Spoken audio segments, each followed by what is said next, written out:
یفقہوا قولی. سورۃ الفاتحہ. بسم اللہ الرحمن الرحیم. الحمد للہ رب العالمین الرحمن الرحیم مالک یوم الدین. ایاک نعبد و ایاک نستعین. اہدنا الصراط المستقیم صراط الذین انعمت علیہم غیر المغضوب علیہم ولا الضالین. آمین. شروع کرتی ہوں اللہ کے نام سے جو بے انتہا مہربان نہایت رحم فرمانے والا ہے. تعریف اللہ ہی کے لیے ہے جو تمام کائنات کا رب ہے، رحمان اور رحیم ہے، روز جزا کا مالک ہے. ہم تیری ہی عبادت کرتے ہیں اور تجھی سے مدد مانگتے ہیں. ہمیں سیدھا راستہ دکھا، ان لوگوں کا راستہ جن پر تو نے انعام فرمایا، جو معتوب نہیں ہوئے اور جو بھٹکے ہوئے نہیں ہیں. سورۃ الفاتحہ قرآن پاک کی سب سے پہلی سورت. قرآن پاک کی ابتدا اسی سے ہو رہی ہے. الفاتحہ کھولنے والی. اللہ کی کتاب آپ کے سامنے کھل رہی ہے اور یہ سورت قرآن پاک کی تمام سورتوں سے زیادہ افضل سورت ہے. اس کی فضیلت کا اندازہ اس سے بھی لگایا جا سکتا ہے کہ ہر نماز کی ہر رکعت میں اس سورت کو پڑھنا لازم قرار دیا گیا. زندگی میں ہم سب سے زیادہ قرآن پاک کے اسی حصے کا مطالعہ کرتے ہیں.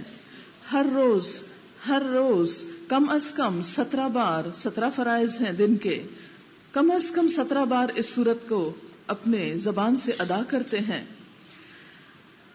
اور یہ وہ سورت ہے کہ جس جیسی کوئی سورت پچھلی کسی کتاب میں نازل نہیں ہوئی. یہ ایک خاص عنایت ہے اور رحمت ہے اللہ کی طرف سے. نبی اکرم صلی اللہ علیہ وسلم کو فرمایا گیا وَلَقَدْ آتَيْنَاكَ سَبْعًا مِّنَ الْمَثَانِي وَالْقُرْآنِ الْعَظِيمِ، کہ یقیناً ہم نے آپ کو 7 بار بار دہرائی جانے والی آیات عطا کی ہیں، اور وہ آیات یہی قرآن حکیم کی سورت الفاتحہ ہے. اس کی ابتدا الحمدللہ سے ہوتی ہے. الحمدللہ، سب تعریف اللہ کے لیے. اگر تعریف اللہ کے لیے تو گویا دل کے سارے جذبات اور احساسات اور شکر سب اسی ذات کے لیے. کیوں آخر؟ اس لیے کہ رب العالمین وہ تمام کائنات کا رب ہے، سب کو پالنے والا ہے. رب وہ جو ذرے سے کمال تک پہنچائے. انسان اپنی تخلیق کو دیکھے کہ انسان کیا چیز تھی، ابتدا کتنے حقیر کیڑے سے ہوئی اور کتنا زبردست انسان اللہ نے اس چھوٹی سی چیز سے بنا کر پیدا کیا. بڑے سے بڑے پہاڑ کو بھی دیکھیں تو اس کی سب سے چھوٹی اکائی ایک ذرہ یا ایٹم ہے. کتنی چھوٹی سی چیزوں کو ملا کر کتنی بڑی بڑی چیزیں تخلیق کر ڈالی. سمندر کو دیکھیں تو اس کی اکائی ایک قطرہ بنتی ہے، تو قطرہ قطرہ ملا کر سمندر بنا دیا. تو رب وہ جو ذرے سے کمال تک پہنچائے. اور نہ صرف یہ کہ ہماری نظر آنے والی چیزیں اس دنیا میں بلکہ تمام کائنات کے اندر رب العالمین. اس لیے تعریف اسی کی جب ہر چیز کو وجود اس نے بخشا، جب ہر چیز کو مینٹین وہ کر رہا ہے، ہر ایک کو رزق وہ دے رہا ہے، پھر آخر تعریف اس کی کیوں نہ کی جائے.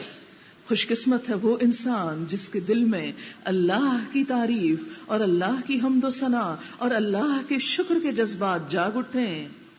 الرحمن الرحیم اتنا بڑا ہونے کے باوجود حد درجہ مہربان ہے کہ ہم اس کا شکر ادا نہیں بھی کرتے، اس کی طرف رجوع نہیں بھی کرتے، پھر بھی وہ ہم پر نہایت رحمت فرماتا ہے. فرمایا کہ اللہ تعالیٰ 70 ماؤں سے بڑھ کر پیار کرنے والا ہے، رحیم اور شفیق ہے. لہذا تعریف پھر اسی کی ہونی چاہیے. مالک یوم الدین، نہ صرف یہ کہ ہمیں اس نے پیدا کر کے چھوڑ دیا، بلکہ ایک ایسا دن بھی پیدا کیا کہ جس میں ہم سب دوبارہ جی اٹھیں گے، اور اس دن ہر انسان کو اس کے کیے کا بدلہ ملے گا. کیونکہ دنیا میں تو یہ ممکن ہی نہیں کہ ہر انسان جو کچھ کرے اس کیے کا پھل پا سکے. لہٰذا یہ اس کی رحمت ہے کہ اس نے وہ دن بنایا جب سب کو انصاف دیا جا سکے. اس لیے بھی ہم شکر اسی کا ادا کرتے ہیں. جو رب اتنا عظیم ہے پھر عبادت بھی اسی کی ہونی چاہیے. ایاک نعبد، صرف تیری ہم عبادت کرتے ہیں. و ایاک نستعین، صرف تجھ سے ہم مدد چاہتے ہیں. اس لیے کہ عبادت ایک مشکل دعویٰ ہے، ایک مشکل کام ہے، اور اس کے لیے اس کی مدد کا ہونا نہایت ضروری ہے۔ اور نہ صرف یہ کہ عبادت میں بلکہ زندگی کے ہر کام میں یہی وجہ ہے کہ ہم دیکھتے ہیں کہ بڑے بڑے انبیاء علیہم السلام، بڑے بڑے اولیاء اور بڑے بڑے اللہ کے نیک بندوں نے ہر مشکل میں اسی کو پکارا، ایاک نستعین، صرف تجھ سے ہم مدد چاہتے ہیں، کسی اور سے نہیں۔ اس لیے کہ جب انسان یہ سمجھتا ہے کہ کوئی اور اس کی مدد کر سکتا ہے تو پھر وہ اللہ کی عبادت میں خالص نہیں رہ سکتا۔ تو صرف اللہ کی عبادت اسی صورت ہو سکتی ہے جب مدد بھی صرف اسی سے مانگی جائے۔ اہدنا الصراط المستقیم، مانگنے والی تو بہت سی چیزیں ہیں، لیکن سب سے زیادہ جو چیز مانگی جانی چاہیے وہ ہدایت ہے۔ باقی چیزیں تو اللہ نے ہمارے مانگے بغیر ہم کو دے دی۔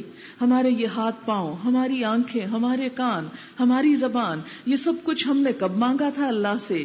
یہ جتنی بھی نعمتیں ہم کو ملی، والدین کی شکل میں، اولاد کی شکل میں، انسانوں کی شکل میں، دیگر کھانے پینے کی نعمتوں کی شکل میں، یہ سب کچھ اللہ نے ہمارے طلب کرنے سے پہلے ہی، ہمارے دنیا میں لانے سے پہلے ہی ہمارے لیے سب کچھ فراہم کر دیا۔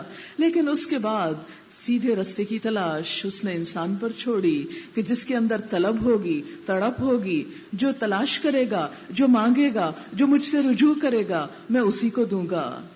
اسی لیے اس نے ہمیں بہت ساری مانگنے والی چیزوں میں سے جو مانگی جا سکتی ہیں ہدایت مانگنے کا سلیقہ سکھایا، اہدنا الصراط المستقیم، کہ ہمیں سیدھے رستے کی رہنمائی عطا کیجیے۔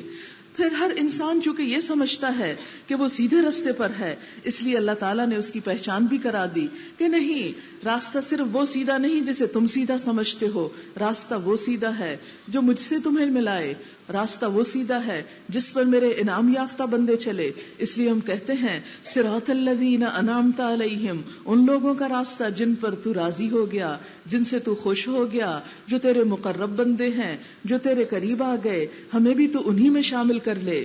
غیر المغضوب علیہم، ان لوگوں کا راستہ نہیں چاہیے جن سے تو غضبناک ہوا، جن پر تو ناراض ہوا، اور اس سے مراد یہود ہیں، ولا الضالین، اور نہ بھٹکنے والوں کا راستہ چاہیے۔ اس لیے کہ کوئی انسان خواہ کتنی بھی جاں فشانی کے ساتھ کسی راستے پہ چلا جا رہا ہو، کتنی بھی محنت کر رہا ہو، کتنا بھی سرمایہ خرچ کر رہا ہو، لیکن اگر وہ راستہ منزل تک نہیں لے کر جاتا تو اس کی تمام انرجی، اس کا مال، اس کی کوشش، سب کچھ ضائع ہو کر رہ جائے گا۔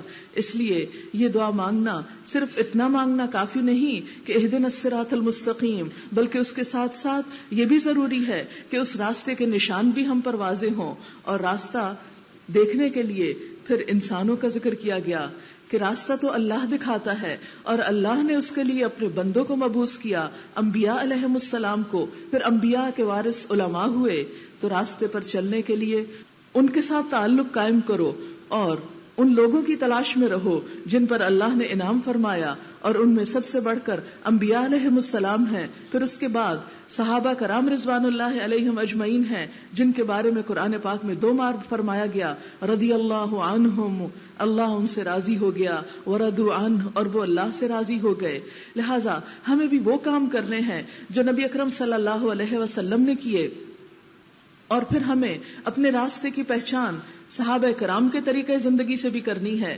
لہٰذا اگر ہم چاہتے ہیں کہ ہم سیدھے راستے پر ہوں تو اس کے لیے نمبر 1 اس کتاب کو پڑھنا ہوگا، نمبر 2 نبی اکرم صلی اللہ علیہ وسلم کی سیرت اور سنت کو دیکھنا ہوگا، اور نمبر 3 ان کے بعد ان لوگوں کی سیرت کو کہ جو نبی صلی اللہ علیہ وسلم کی سیرت کو دیکھتے رہے، ان کے نقش قدم پر چلے، ان کے ساتھ رہے، ان پر اپنا جان اور مال قربان کیا۔ اسی صورت میں انسان سیدھے رستے پر قائم رہ سکتا ہے۔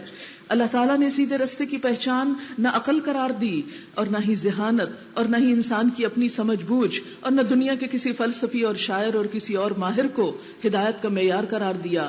فرمایا نہیں، صراط الذین انعمت علیہم غیر المغضوب علیہم ولا الضالین، آمین۔ جب انسان ولا الضالین تک پہنچتا ہے تو آسمان پر فرشتے آمین کہتے ہیں، تو انسانوں میں سے جو شخص آمین کہتا ہے اس دعا کے بعد، اور ان کی آمین فرشتوں کی آمین کے برابر ہو جاتی ہے، اس سے موافقت کرتی ہے، تو وہ دعا قبول ہو جاتی ہے۔ لہٰذا کبھی بھی آمین کہنے میں غفلت نہیں برتنی چاہیے۔